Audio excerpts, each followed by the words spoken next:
ஓம் நம சிவாய. உறவுகள் அனைவருக்கும் அன்பு வணக்கம். எல்லோரும் நலமாக இருக்கிற நினைக்கின்றேன்.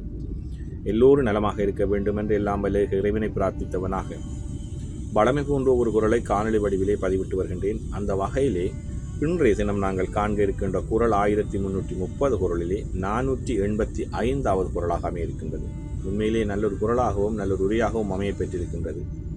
எங்களுடைய இலக்கை நாங்கள் அடைய வேண்டுமாக இருந்தால் காலம் கனிந்து வரும் மட்டும் பொறுமையாக இருக்க வேண்டும். அதைத்தான் இந்த குரல் அழகாக சொல்லியிருக்கின்றது. பார்ப்போமாக இருந்தால், காலம் கருதி இருப்பவர் கலங்காது ஞாலம் கருதுபவர், காலம் கருதி இருப்பவர் கலங்காது ஞாலம் கருதுபவர் என்பதாக அமைந்திருக்கின்றது.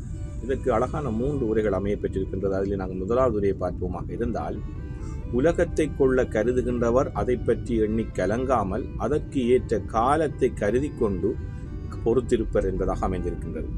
இந்த உலகத்தை ஆள நினைக்கின்றவர்களாக இருந்தாலும் சரி, நாங்கள் ஒரு தொழில்முயற்சி ஏதோ ஒன்றை நாங்கள் அடைய நினைக்கின்றவர்களாக இருந்தாலும் சரி, உரிய காலம் கனிந்து வரும் மட்டும் பொறுமையாக இருக்க வேண்டும். பொறுமை காத்திருப்பார்கள், கலங்காமல் பொறுமை காத்திருப்பார்கள் என்பதைத்தான் முதலாவது உரை அழகாக சொல்லியிருக்கின்றது. உலகத்தை கொள்ள கருதுகின்றவர் அதை பற்றி எண்ணி கலங்காமல் அதற்கு ஏற்ற காலத்தை கருத்து கொண்டு பொறுத்திருப்பர் என்பதாக அமைந்திருக்கின்றது. அதே போன்றுதான் கலைஞர்களும் காலம் கருதி இருப்பவர் கலங்காது ஞாலம் கருதுபவர் என்ற குரலுக்கான ஒரு உரையை தந்திருக்கின்றார்கள். அதை பார்ப்போமாக இருந்தால், கலக்கத்துக்கு இடந்தராமல் உரிய காலத்தை எதிர்பார்த்து பொறுமையாக இருப்பவர்கள் இந்த உலகத்தையே வென்று காட்டுவார்கள் என்பதாக அமைந்திருக்கின்றது. பொறுத்தார் பூமி ஆழ்வார் என்று சொல்வார்கள். உண்மையும் அதுதான். எங்களுடைய இலக்கை நாங்கள் அடைய வேண்டுமாக இருந்தால், நாங்கள் ஒரு தொழில்துறையோ ஏதோ ஒன்றை எடுத்துக்கொண்டால், நாங்கள் உரிய இடத்தை அடைய வேண்டுமாக இருந்தால், உரிய முறையில் ஒழுங்கான முறையிலே நாங்கள் அதை கொண்டு நடத்த வேண்டுமாக இருந்தால், அதற்குரிய காலம் கரிந்து வரும் மட்டும் கலங்காமல் நாங்கள் பொறுமை காத்திருக்க வேண்டும். பொறுமை காத்திருப்பார்கள் என்பதாகத்தான், பொறுமை காத்தவர்கள் வென்று காட்டுவார்கள் என்பதாகத்தான் கலைஞருடைய உரையும் அமைந்திருக்கின்றது. அதே போன்றுதான் சாலமன் பாப்பையா அவர்களும் காலம் கருதி இருப்பவர் கலங்காது ஞாலம் கருதுபவர் என்ற குரலுக்காக சுருக்கமான அழகான ஒரு உரையை தந்திருக்கின்றார்கள்.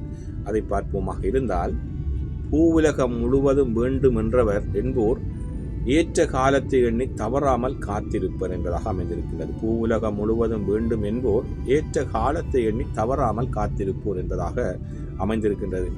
உரிய ஒரு இலக்கை அடைவதற்காக கலங்காமல், இந்த உலகத்தை ஆள நினைப்பவர்களாக இருந்தால் சரி, ஏதோ ஒன்றை நாங்கள் அடைய நினைப்பவர்களாக இருந்தால் கலங்காமல் உரிய காலம் வரும் மட்டும் காத்திருப்பார்களாம், இருந்து வென்று காட்டுவார்கள் என்பதாகத்தான் சாலமன் பாப்பையா உரையும் அழகாக சொல்லியிருக்கின்றது. உண்மையிலேயே காலம் கருதி இருப்பவர் கலங்காது ஞாலம் கருதுபவர் என்ற பொருளுக்கான 3 உரைகளும் நல்ல உரைகளாக அமைந்திருக்கின்றது. எங்களுடைய கிராமங்களிலே சொல்லுவார்கள், பொறுமை முக்கியம், பொறுத்தார் பூமி ஆழ்வார் என்றெல்லாம் சொல்லுவார்கள். உண்மையும் அதுதான்.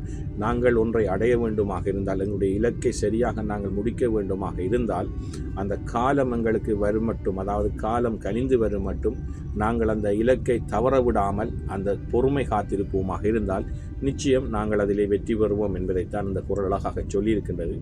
நல்லொரு குரலாகவும் நல்லொரு உரைகளாகவும் அமைந்திருக்கின்றது. காலம் கருதி இருப்பவர் கலங்காது ஞாலம் கருதுபவர். ஓம் நம சிவாய. நன்றி, வணக்கம். அடுத்த குரலை சந்திக்கலாம்.